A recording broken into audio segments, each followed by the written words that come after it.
Accueillons Salah Hamouri.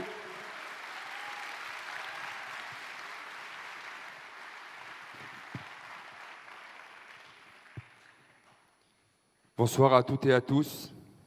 Tout d'abord, je tiens à remercier Gennevilliers, les citoyens de Gennevilliers, le maire de Gennevilliers, de nous offrir cette salle.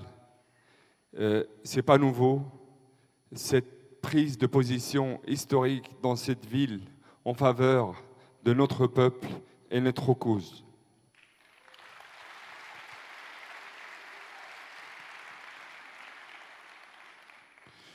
Je tiens tout d'abord aussi une pensée à notre peuple, à Gaza, à Jérusalem, en Cisjordanie et en 48, et à l'exil.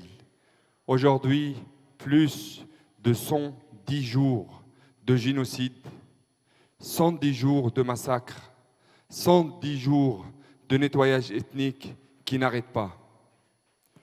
Ce génocide lancé par l'occupant israélien ne vise pas que Gaza.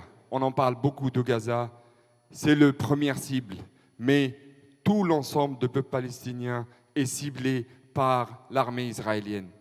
Quand on parle de Cisjordanie aussi, juste depuis le 7 octobre jusqu'à aujourd'hui, 372 Palestiniens tués, parmi eux 99 enfants, plus de 5000 blessés parmi les gens de Cisjordanie et Jérusalem.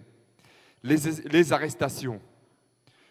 L'armée de l'occupant a lancé des vagues, des arrestations pour essayer de faire peur à la population palestinienne. Plus de 5835 arrêtés depuis le 7 octobre. Et ça, c'est de Cisjordanie et Jérusalem et de 48.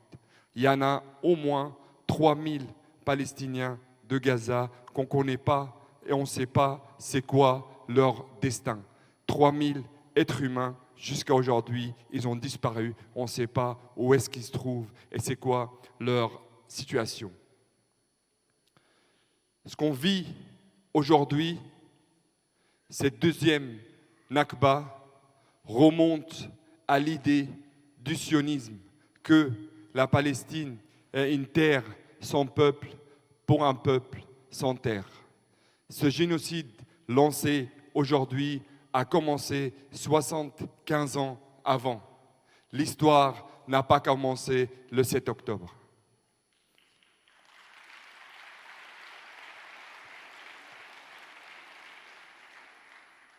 L'occupant israélien et sa mentalité et ses pratiques, surtout après les accords d'Oslo. Les accords d'Oslo 1993, à mon avis, une faute politique énorme qui était faite par les propres mains des Palestiniens.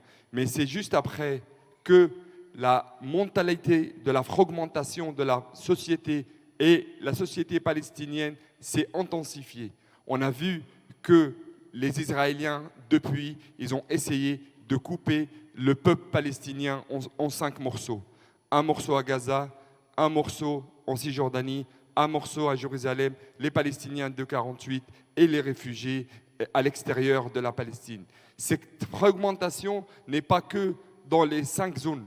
Quand on voit la Cisjordanie, par exemple, cette fragmentation des villes, la zone de Ramallah toute seule, la zone de Jenin toute seule, la zone de Naplouse toute seule, chaque zone séparée toute seule. Cette fragmentation, elle a un seul but, c'est d'éliminer le peuple palestinien.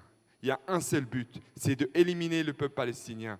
Le génocide aujourd'hui en cours, c'est une conclusion de cette politique qui dure depuis le début de l'occupation.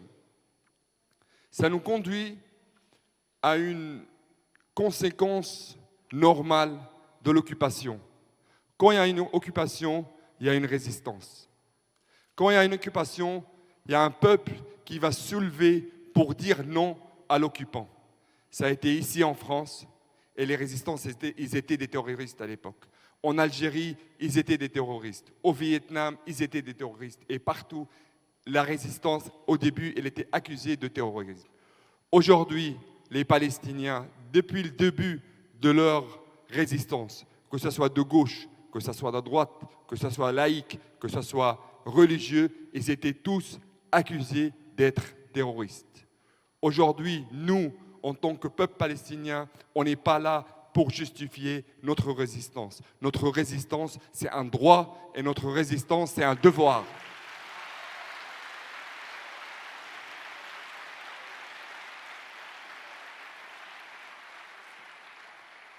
Aujourd'hui, on voit les projets coloniaux à Jérusalem, les projets coloniaux qui visent les habitants et les obliger à partir. Aujourd'hui, 5 projets coloniaux qui se sont lancés à Jérusalem, à Silouane, où Jean Villiers, ils ont un qui travaillent avec, et ailleurs. Ces projets coloniaux, ils sont aussi les moyens de faire partir les gens. Aujourd'hui, il ne faut pas faire l'illusion. Parce qu'en France, les médias français, ça leur plaît de dire « oui, le gouvernement de l'extrême droite israélien », comme si le gouvernement précédent, ou celle d'avant, ou celle d'avant, ou celle d'avant, ils étaient mieux pour les Palestiniens. Nous, on s'est fait chasser en 1948, c'est par le sionisme de gauche. Et aujourd'hui, c'est le sionisme de droite qui gère le projet sioniste dans la région.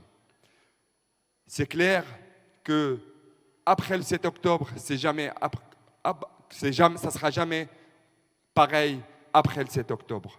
Aujourd'hui, la Palestine, grâce aux Palestiniens, grâce à vous, elle est revenue la première priorité mondiale. Aujourd'hui, on voit le rapport de force. Moi, je vous le dis clairement, en tant que Palestinien, et on voit les voiles des gens qui sortent en dessous des décombres à Gaza. Il le dit clairement. Nous, les Palestiniens, on n'acceptera pas une deuxième Nakba. On n'acceptera pas des générations et des générations de réfugiés palestiniens en Égypte ou ailleurs.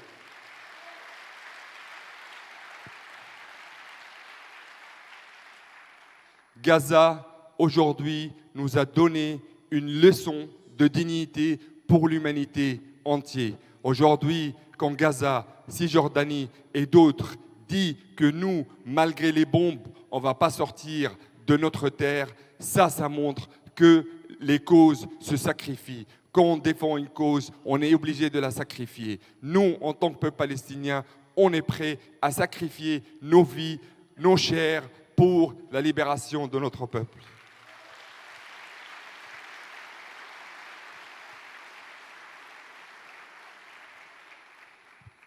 Je cite le dernier message que je l'ai sorti de prison un jour avant d'être déporté depuis la prison. Ceci est mon dernier message avant de quitter ma terre natale. À mes amis fidèles, à ma patrie, la Palestine, et au peuple de ma patrie, je vous adresse ce message alors qu'il m'arrache par la force de ma terre natale. À l'ennemi qui se croit que sa politique de déportation et de nettoyage ethnique a remporté une victoire, je réponds que notre identité palestinienne est notre choix, un acte de loyauté et d'appartenance à la terre et à ses mémoires, à l'histoire et aux lieux. Rien ne nous détournera de notre volonté de résister. Aucune puissance au monde ne pourra effacer la Palestine ni le peuple palestinien de notre âme et notre cœur. Palestine, ma terre natale, bien-aimée, je te quitte aujourd'hui sous la contrainte de la prison vers l'exil. Je resterai le même, toujours loyal à toi et à ta liberté. Tu seras avec moi partout où j'irai. Tu resteras ma seule boussole jusqu'à ce que je te retrouve et que je t'embrasse à Jérusalem, à Galilée, à Haïfa et à Yafa. Et je resterai fidèle pour toi toujours et jamais.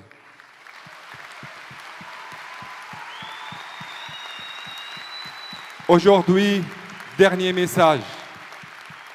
Dernier message.